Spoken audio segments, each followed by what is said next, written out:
आज हम बात करेंगे भारत के पहले न्यूक्लियर मिसाइल ट्रैकिंग शिप के बारे में, जिसका नाम रखा गया है ध्रुव।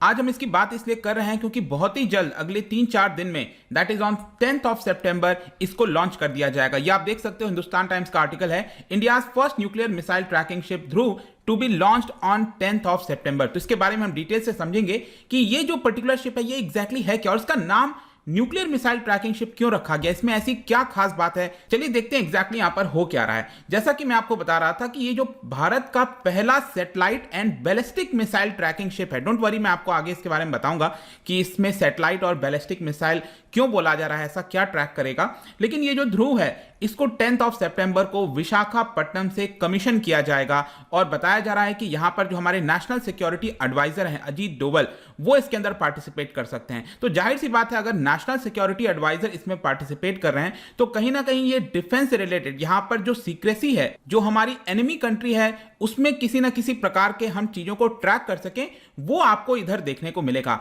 इसको बेसिकली बिल्ड किया गया है हिंदुस्तान शिपयार्ड के द्वारा इन कोलैबोरेशन विद डीआरडीओ, और साथ ही साथ यहां पर एक और ऑर्गेनाइजेशन है जिसका नाम है NTRO, National Technical Research Organisation. इसके साथ साथ मैं आपको एक और इंपॉर्टेंट चीज बता दूं कि ये डिफेंस पर्पस, मतलब कि ट्रैकिंग वगैरह के लिए तो काम करेगा ही, इसके साथ साथ जो ओशियन का जो बेस होता है, जो सी बेड हम जिसको कहते हैं, उसको भी प्रॉपर अच्छे तरीके से मैपिंग कर सकता है, ताकि जो किसी भी एनिमी का सबमरीन वगैरह चल रहा है उसको हम डिटेक्ट कर सकें। तो काफी सारी इसके अंदर खास बात मिलेगी। और जब ये 10th of September को लॉन्च किया जाएगा तो वहां पर हो सकता है कि जो चीफ ऑफ नेवल स्टाफ हैं, इसके अलावा एनटीआरओ चेयरमैन हो गए, वो सब भी इसके अंदर पार्टिसिपेट कर सकते हैं। और इस पर्टिकुलर शिप को यहां पर मैन किया जाएगा, जाहिर सी बात है, इंडियन नेवी पर्सनल के द्वारा। उसमें जो स्ट्रैटेजिक फोर्सेस कमांड है वो भी इसके अंदर शामिल होंगे। और मैं खास बात एक और चीज बताऊं कि पूरे विश्व भर में सिर्फ और सिर्फ France, US, UK, Russia, China, यही एक ऐसे देश हैं जिनके पास इस तरह का शिप देखने को मिलता है। तो चलिए देखते हैं एग्जैक्टली ये है क्या शिप, ये किस तरह से वर्क करता है। सबसे पहले मैं आपको इसके वेट के बारे में बताऊं तो आई थिंक शायद पहले इसके बारे में बोला जा रहा था कि 15,000 टन का ये हो सकता है, लेकिन अभी जो लेटेस्ट खबर आई है वो 10,000 टन है। देखिए थोड़ी बहुत कंफ्यूजन इसमें इसलिए है क्योंकि बहुत ज्यादा इस पर्टिकुलर शिप के बारे में पता नहीं है, काफी सीक्रेट तरीके से यहां पर भारत के द्वारा इसको बनाया गया है। इनफैक्ट मैं आपको बताऊं तो 2018 तक तो इसके बारे में कुछ भी किसी को रिवील नहीं किया गया था। आगे चलकर विशाखापट्टनम के बेस पर इसको यहां पर हटाया गया, इसके कवर को, और फाइनली जो लोग हैं वो इसको देख पा रहे थे कि इस तरह का कोई शिप हमें देखने को मिल रहा है। और फिर धीरे धीरे यहां पर चीजें पता चली कि ऐसा कोई शिप भारत के द्वारा बनाया गया है। साथ ही साथ जैसा कि आप ये शिप देख पा रहे हो, इसके अंदर अगर हम कैपेसिटी की बात करें तो 300 स्ट्रॉन्ग क्रू मेंबर्स को ये कैरी कर सकता है। हाई टेक गैजेट्स इसके अंदर लगे हैं, कम्युनिकेशन इक्विपमेंट लगा हुआ है। ये पावर किया जाता है बाय 2 डीजल इंजन, और इसके अंदर कैपेबिलिटी है कि ये हेलीकॉप्टर को भी यहां पर लैंड करा सकता है।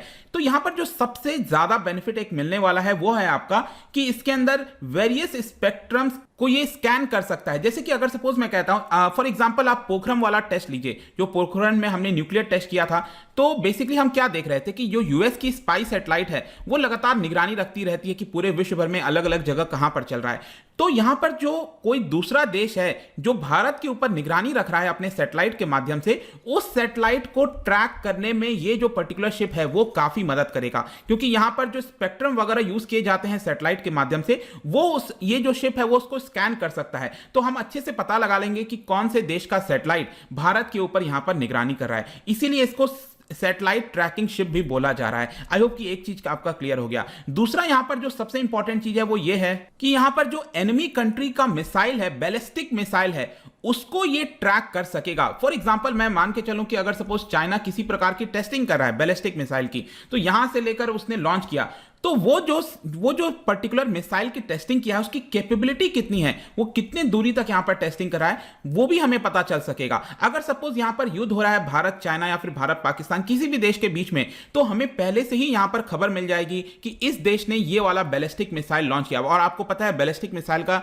जो पाथ है इस तरह से होता है। तो बेसिकली कहने का मतलब है ये जो शिप आप देख रहे हो यहां पर ट्रैक कर सकेगा, एक तो सैटेलाइट हो गए उसको, प्लस साथ में जो बैलिस्टिक मिसाइल्स लॉन्च किए जाते हैं देशों के द्वारा, उसको भी बहुत अच्छे से ये ट्रैक कर सकेगा। अब ये कैसे करेगा, जैसे कि आप यहां पर देख पाओगे 3 डोम शेप्ड एंटीनास लगे हैं। ये जो डोम जैसा शेप आप देख रहे हो यहां पर, ये 3 बेसिकली क्या करें, ये एंटीनास हैं जिसके अंदर सेंसर्स लगे हुए हैं, जो कि बहुत अच्छे से इसको टेस्टिंग की गई है 2018 से, तो काफी अच्छे से ये प्रॉपर ट्रैक कर सकता है। इसके अंदर बताया जा रहा है कि it has been fitted with primary X band and secondary S band, और इसी की वजह से बहुत अच्छी कैपेबिलिटी इसको मिल जाती है। इस शिप की अगर हम बात करें इसकी स्पीड लिमिट की, तो 26 नॉट्स बताया जा रहा है। तो यहां पर एक और चीज आपको समझने की आवश्यकता है कि मैंने आपको बोला कि जो एनिमी कंट्री है उसके बैलिस्टिक मिसाइल्स को तो अच्छे से ट्रैक कर सकता है, और ऑब्वियस सी बात है कि सपोज हमारे देश के द्वारा भी कोई ट्रायल किया जा रहा है बैलिस्टिक मिसाइल का, तो आपने देखा होगा कि उसको भी अच्छे से हमें निगरानी करनी पड़ती है ना, कि क्या वो सक्षम हुआ कि नहीं हुआ,